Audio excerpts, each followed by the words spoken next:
Tony Curtis made an offhand remark.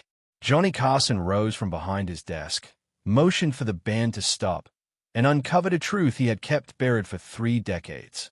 The Tonight Show starring Johnny Carson. Studio 6B at NBC, Burbank. March 1985. The soft glow of tungsten lights bathed the set. Cream-colored curtains patterned with geometric shapes framed the stage. The familiar orange guest chairs, once occupied by presidents, poets, and movie legends, waited patiently. Just another Thursday night. Another taping. Doc Severinsen stood ready in his trademark flamboyant jacket, orchestra poised. Ed McMahon settled into his chair beside Johnny's desk. The audience hummed with excitement. Tonight's guest was Tony Curtis, Hollywood royalty, star of Some Like It Hot, Spartacus, The Defiant Ones. At 60, he remained striking, charming, carrying that unmistakable movie star gravity that had made him an icon. Johnny was midway through his opening monologue. A quip about Reagan, a crack about the weather. Laughter landed exactly where it should. The rhythm was flawless, perfected over decades. Then Johnny introduced Tony Curtis. Applause filled the studio as Tony walked out, waving, that familiar smile lighting up the room. He shook Johnny's hand, sat in the guest chair, and the interview began as expected, light-hearted, warm, nostalgic. Stories of old Hollywood. Marilyn Monroe. The golden age of cinema. Everything followed the script until it didn't.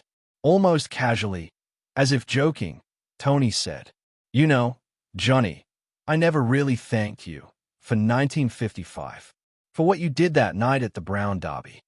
Johnny's smile faltered, just for a fraction of a second. But in that instant, something shifted behind his eyes. A shadow crossed his face, like a door opening to a room he had kept sealed for 30 years. The audience didn't notice. Ed McMahon didn't notice. But Doc Severinsen noticed. After years beside Johnny, he knew every micro-expression. He lowered his trumpet slightly and watched. "The Brown Derby," Johnny repeated softly. "Johnny, I shouldn't have said this," Tony continued, his voice suddenly heavy. "I was ashamed. I was scared. And you never told anyone. You kept my secret for 30 years. The studio went silent.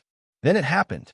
Johnny Carson stood up from his desk, signaled the band to stop, and prepared to reveal the truth he had hidden for decades. His chair scraped loudly against the floor, the sound echoing through the quiet room. This wasn't the relaxed movement of a host heading to commercial. It was deliberate, urgent. Johnny raised his hand. Doc Severinsen, halfway through the bumper music, stopped instantly. One by one, instruments lowered. The studio fell into complete silence, broken only by the faint hum of stage lights. 300 audience members sat frozen, sensing something extraordinary, though unsure what it was. Johnny looked at Tony, whose eyes were filling with tears. Then Johnny turned toward camera one. "Ladies and gentlemen," he said, voice steady yet weighted. "Tony just mentioned something that happened 30 years ago. And I think it's time I told you what really happened that night." Ed McMahon stayed in shock. In over 2 decades together, Johnny had never stopped a taping like this. Never broken the fourth wall. Never allowed his private life to spill onto the show. Johnny stepped away from his desk, past the guest chairs, and stood in the open space between stage and audience, a place performers rarely entered during interviews. In 1955, Johnny began, hands in his pockets, voice calm but carrying. "I was hosting a small local show in Los Angeles. Nothing special, just trying to survive in television." The audience didn't move. Camera operators adjusted silently, instinctively aware they were witnessing something rare. "One night, I was eating dinner alone at the Brown Derby in Hollywood," Johnny continued, "and I noticed Tony Curtis sitting a few tables away."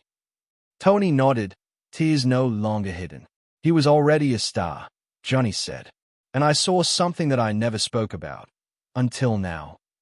To understand what followed, you had to go back to that Tuesday night in April 1955. Johnny Carson was 29. His local show Carson's Cellar aired to a small audience on KNXT in Los Angeles. He wasn't famous, just another young comedian chasing a break in a crowded city. His marriage was unraveling. His career felt stalled. Most nights, He ate alone, scribbling jokes on napkins, wondering if he would ever matter. The Brown Derby was a luxury he could barely afford. Once a month, he treated himself, watching real stars, imagining their lives. That night, Tony Curtis sat 3 tables away. Tony was 30, fresh off the Purple Mask, Hollywood's golden boy. Handsome, confident, adored. He laughed with studio executives, everything Johnny wanted to be. But Johnny noticed something they didn't. Tony's hands shook. He hid them beneath the table unless lifting a drink. His jaw clenched between smiles. Sweat dotted his forehead despite the cool air. Johnny had seen that look before, in Omaha, in a fellow radio announcer battling alcohol. Tony Curtis wasn't tipsy. He was drunk in a way that meant he'd been drinking all day. Drunk in a way that meant he needed help. Dinner ended. Executives left, patting Tony on the back, unaware or unconcerned. Tony sat alone, staring into his empty glass. Then he stood, unsteady, gripping the table, and headed for the back exit. Johnny hesitated. This wasn't his responsibility. Tony was a stranger, a celebrity, from another world. But something, loneliness, compassion, decency, made Johnny follow. He found Tony in the alley, pressed against brick, sobbing, deep, broken cries. "You okay?" Johnny asked softly. "I'm fine," Tony said, trying to recover. "Just needed a." "You're not fine," Johnny replied. "And that's okay. But you shouldn't drive." Tony squinted. "Wait, you're the guy from Carson's cellar. You're funny. You're gonna make it." Then he laughed, a cracked, painful sound. "Me? I'm gonna die in a drunk driving accident, and Hollywood will replace me." Johnny sat beside him on the cold ground, ruining his only good suit. "How long?" Johnny asked. 2 years, Tony whispered. "Since I got famous." "Fame doesn't fix anything. It just helps you hide." They sat for an hour. Johnny didn't judge. He listened. "I need help," Tony said. "But if anyone finds out, my career's over." Johnny made a choice that night. "Then we don't tell anyone," he said. "You come to my apartment. We'll get you through this, quietly." Tony Curtis stayed there for 37 days. Johnny canceled his show, claiming a family emergency. He spent his savings on food. He stayed awake through withdrawals. He held Tony when the shaking hit. He listened. It cost Johnny opportunities. Producers called. His agent warned him. His marriage strained further. Johnny didn't care. Tony got sober. Before leaving, Tony asked one thing. Never tell anyone. Johnny promised. And he kept that promise for 30 years. Tony Curtis went on to star in over 100 films, earn an Oscar nomination, and become a legend.